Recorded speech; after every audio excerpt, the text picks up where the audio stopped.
Hello, you guys. Welcome back to my YouTube channel. It is Dana Ray here back with another video.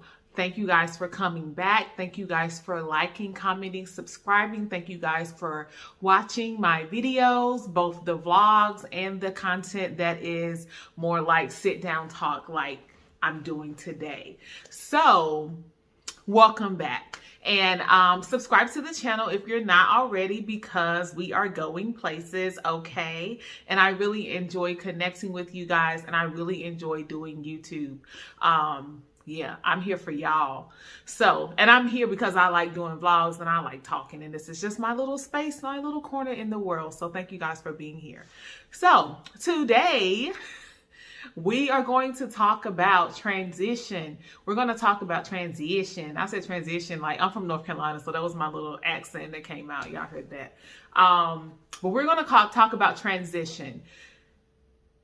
I am in a space of transition right now, and I was expecting it to be like my last transition, which was like a year ago this time. But it is not, y'all. Like, this transition is a lot different. It is a lot more bumpy. It is a lot more not looking how I thought it was going to look. So let's talk about my last transition. So if you've watched previous videos, you know that I'm from North Carolina. I am a travel x-ray tech now. I live in San Francisco, California now. I have been here since January of 2021. It is now December 16th. Today is 2021. Of course, I don't know when this video will be posted. But today, right now, is December 16th, 2021. So the first transition was me coming from North Carolina to here, like me getting a job in California and jumping out, quitting all my 3 jobs that I had there, jumping out to start on this new travel adventure, completely on faith, like completely. I got a job and I left. Like, I dropped all of my jobs and I left. Knowing that the Lord was going to make a way after that contract was over. Did I know what was going to happen after that first contract, which was 13 weeks? No, but I knew that the Lord wasn't telling me to go out there. He wasn't finna leave me hanging. So, of course, I never thought I would be in San Francisco for 4 contracts. I never thought I would be here the whole 2021, but that is what his plan was. I was just following him. So, and I am just following him even still that we are here. So every single time that it was coming around for me to renew my contract, I thought that I was going to this other place, like that I feel like the Lord had told me that I was going to before I even came here. So I was like, okay, it's got to be time now. It's got to be time now. But every time that it came around, like there was no job in that state or that city. So I was like, so Lord, do you want me to stay here? Do you want me to renew here? And he would continuously confirm that he wanted me to stay. So come December, which is now, like, you can't stay in the same job in the same city for more than 12 months consecutively in a 24-month period. So come December, it's like, okay, I don't have a choice. Like, I know I have to leave now. I know it's time for me to leave now. And the Lord confirmed that it's time for me to leave because I felt like it was time for me to leave. Like the Lord will, when you go jump out on faith, first of all, he's not going to put you to shame. And second of all, you're going to sense the transition. You're going to sense the stages that you are in. You're going to sense the growth. You're going to sense when it's time. And he's going to slowly, lead you through. So all along this year, the Lord has been telling me like, that something's going to happen quickly and like to prepare and to be ready. And I'm like, okay, so I have been preparing for this suddenly, not knowing that this was going to happen with this job. So come December, I'm looking for jobs in the place that I think he's sending me next. And, ended up because of a whole lot of stuff. Like, I talked to 2 people at this hospital system. One of them definitely wanted to hire me, but there was some blockage going on with some mandates and the vaccine mandate and stuff. And I don't have all of that. So we're not going to get into that, but I'm not doing that. So there was some blockage going on, and I was like, okay, like I was very disappointed because I thought that the Lord confirmed that that job was mine. So when she was like, you know, basically we can't hire you, I was like, okay. I just basically stopped looking for jobs that day. I cried and I like got myself back together. So the next day I was like, okay, we out here. I told my recruiter, like, we ready. Okay, that must not be where I'm supposed to be right now. So let's just go.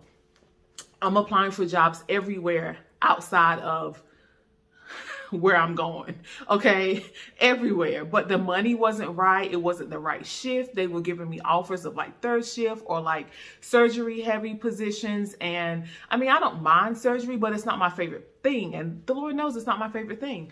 And the shifts that they were, you know, it's a lot of third shift out there. I'm not trying to work third shift. That is not in my heart right now. So everything was kind of like happening.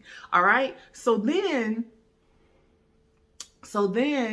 my recruiter was like, have you looked into jobs in California? And I was like, no, because I didn't think I had the option of staying in the state. I thought that I couldn't stay in the state for more than 12 months in a 24-month period. But the actual rule is you cannot stay in the same place, in the same city. You have to go 50 miles outside of that. So I was like, oh, well then, you know, I could stay in California a little bit longer as long as it's 50 miles away. So ended up, once that came to be an option, she sent me some jobs. There were a couple that I was interested in, and then she submitted me. The next day, I think, or no, the same day she submitted me, this guy called me from one of these hospital systems or whatever. We talked for a little while. He told me about the job, basically hired me on the spot. Like 5 minutes after I got off the phone with him, he made me an offer to my recruiter, and my recruiter was like, yo, you must have killed that interview. And I accepted the job because at this point I had been denied and the place that I thought the Lord was sending me right now, like they told me no, and I was crying and I had my little moment. But then I was like, okay, well then, Lord, block it if it's not for me. Like, block this job. Like, if you don't want me to stay in California and go to this other city, then just block it. So anyway, the way that it all happened, like, I did not have to work for this job. I did not have to do anything. And I was working hard trying to get into that other space, but it's just not for me right now. So anyway, the man offered me the job. I accept the job, but I'm still kind of like, I don't know, like I'm kind of in disbelief and I'm kind of like anxious because I don't know if I made the right decision or not.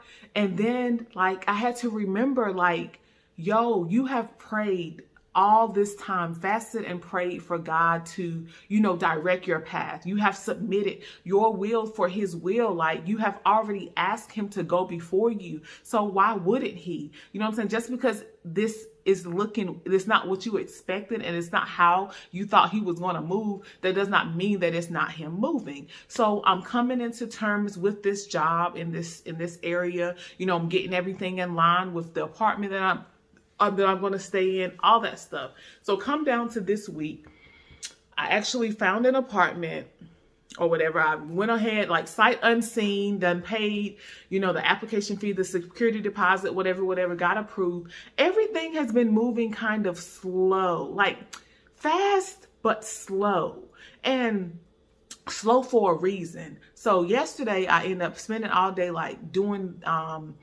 my lease or whatever, which was the longest lease ever. And I got all my utilities cut on, and then I was doing like everything that I needed to do for work, like the little orientation things you do on the computer for the job or whatever. So, you know, I'm slowly like coming to terms with, okay, I guess I'm going to stay in California a little bit longer. And I got to tell y'all the truth, like I had to come to terms with this because I am tired of California. And I don't know if I'm just tired of San Francisco, but I am tired of California. Like I really am. I really was ready to go somewhere else, but I'm doing what the Lord has asked me to do or has led me to do. Anyway, today, okay, it was time for me to get all my drug screening done, all of my like TB stuff updated, like everything updated because it's been a year, and then I have to do all these things for the next position. And I go there this morning, like before work, because I need to be at work at 9. So I get there at 7 when the place opens. Certainly I'll be out of here so I can be at work at 9 o'clock. Not so. So waiting, I'm being patient or whatever. Like, I've gotten way more patient in my life these days, like way more patient. Like, God has done a work on me. You hear me? So waiting, whatever. And finally they call me like at 8:45. They call me back. And we're back there, we're doing the physical, blah, blah, blah, blah. And then it comes time for me to get the blood work done. And these people talking about they can't find my vein. So they poked me 4 times. Mind you, I have never had to be poked more than twice. Usually it's 1 because my veins are strong. When you hear me, my veins are strong. And they poked me 4 times. And I'm just like, it's okay. Then I find out that they have medical assistants working to try to draw blood, and it's not nothing. I hate when my lips do that. It's not nothing that they do every day, so they're not good at it. Like, but where I'm from in North Carolina, they got like lab people, like venipuncture people, like phlebotomists who take the blood. So it's easy and quick. So now I'm here trying to get this physical. I'm already late for work. I done text my boss like, yo, I don't even know what time I'm finna be at work because they can't get my blood. And now they're telling me I got to go to another lab. The devil is playing with me. So then I go to the other lab, and then she's looking at the lab that they ordered, and she's like, got to call and make sure it's the right order and all this stuff. And I'm like, yo, like, am I supposed to go here or not? Like, then in the middle of them trying to stick me for the 4th time, the guy who has hired me in Sacramento, California, calls me, and it's like, first he's like, okay, so we've had some changes. So the person who was going to leave is not going to leave anymore. So the shift that I had offered you is no longer available. So this is this other shift that I want to see if you're interested in. So he starts naming out this shift. It's like some weird late evening shift, 10-hour shift. And I'm like, okay. And then somebody else comes in and tries to draw my blood. So I have to get off the phone with him. So I'm like, yo, I'll call you back. I'm in the middle of trying to get my blood draw done. So they finished the physical. Then I go to the other lab or whatever, get that done. The phlebotomist got my blood in like 0.2 seconds, like, because she knows what she's doing. Okay. I'm not going to mention the company, but bruh, I'm not going to y'all no more. But so she knows what she was doing. So then I get in the car, whatever, finally going to work 2 hours later than I was supposed to arrive. Because now you done messed up my money today.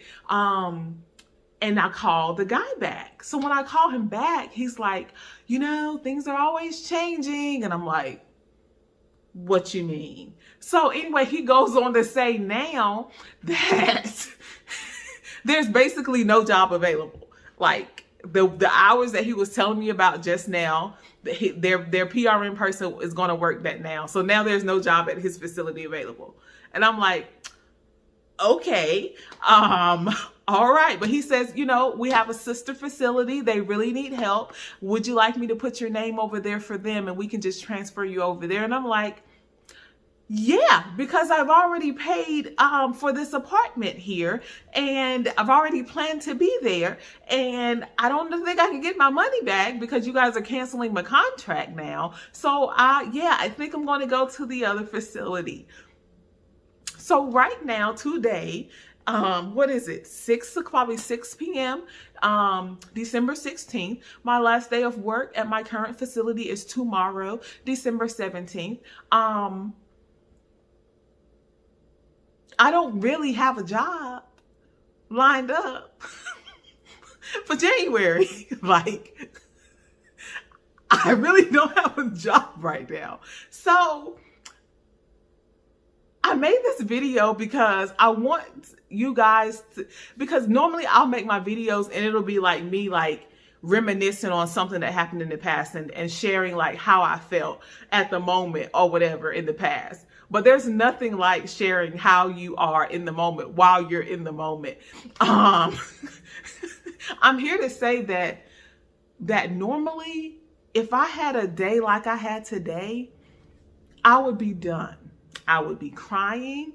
I would not be functionable. My anxiety would have overtaken me at this point. Like my throat would feel like it was closing up because I am a person who likes to know what is happening, what is coming. I like to control. I like to plan. I like to know what is next. But the funny thing about when you say, Lord, I'm going to follow you, you probably not going to know what's next. And see, the thing is that it's funny. He'd be funny. Like when I came here, like when I first jumped out into this faith journey, I knew 3 weeks before I was able to have everything lined up. Now, dude, I just got to go with it. Like I have to go with God's timing, and his timing is teaching me to trust him. All of this that has happened today, all of this that has happened these past 2 weeks when I am like not sure where I'm going, has been me having to trust that he has my best interest at heart. He is not going to put me to shame. He is not going to fail me. He is not a man that he should lie. He is not going to have me out here looking crazy. He's not. So why am I going to be anxious and worried if I really believe what I'm telling you guys that I believe? If I really do have faith that he's going to work it out, if I really do believe that he is orchestrating my every step, even though it doesn't look like how I thought it would look, why am I worried? So I'm not. I'm literally unbothered. Now, whether this is the Lord, taking me in a zigzag to get me to wherever he wants me to be, or whether this is the enemy trying to distract me, trying to have me doubt, trying to have me anxious and worried, whichever thing it is, the Lord does not want me to be worried. He does not want me to live in doubt and stress and not trust that he has my best interests at heart. So I'm not going to. So I hope that this is the end of this part of the video, but I'm gonna add the next part maybe tomorrow or whenever I find out where I'm really going and stuff, and I'll let you all know how it came about. But I want you to know that when you decide to commit, when you decide to submit, and when you decide to obey the Lord, it is not a straight line. Okay? Sometimes you got to fight for your position. Sometimes you got to just stand still and watch him work. I am in a moment right now that, I'm standing still, but I also have to contend for what I know is mine. I cannot back down to the enemy telling me no when the Lord has already made a way and told me that this is where I'm going. I am not going to accept no for an answer. So I'm going to stand here and wait for my job. No, I'm not going to go try to find another job anywhere else until the Lord tells me to do so. Right now, stand still. Do not take no for an answer and watch God make a way. That's what I'm doing. But the enemy wants me to give up. He wants me to be out here all in shambles, all worried, all anxious. Of course he wants me to. But no, I'm not doing that because my life is in the hands of the Lord. So I hope this encourages you, or at least helps put some type of explanation to how it really is. Because I know sometimes we see people, we see the end result, but we don't see what they had to go through to get to wherever they are. So it's like when we're going through battles, or I don't want to say warfare, but when we're going through things where we have to contend for what the Lord has promised us, it's like, okay, well, did the Lord really promise me this? Because it don't seem like she went through all of that. No, some things the enemy don't want you to be there. He don't want you to get to this land. Something must be there because he really is trying to block. Okay. Just like, he don't want you to get to some things. He don't want you to get to some people. He wants you to give up because he wants you to forfeit what God has promised you with your doubt. So some things you got to fight for, some things you got to stand for, and some things you got to be unmovable for. Some things you're not just going to walk into and breezy it like you may have did last time, because God is growing you. He's building you up. It is a process. It is a stair step, like glory to glory. So when you get higher and go from glory to glory, the battle will be different. Okay. And it will require more of you. It may not require more of you to do things, but it may require more of you to stand still. Sometimes it's harder to stand still and trust the Lord than to put your hands in something. Trust me, if you like me, I can do what I need to do, okay? But when the Lord says stop, don't move, and wait on me, I'm like, I just feel like I need to be doing something. So this is just a teaching moment for me, and I will be back at the end of this video, in the next part of this video, and tell y'all how this all panned out and where I ended up. So see you guys. Thank you guys for watching this part, and I'll be back. Bye.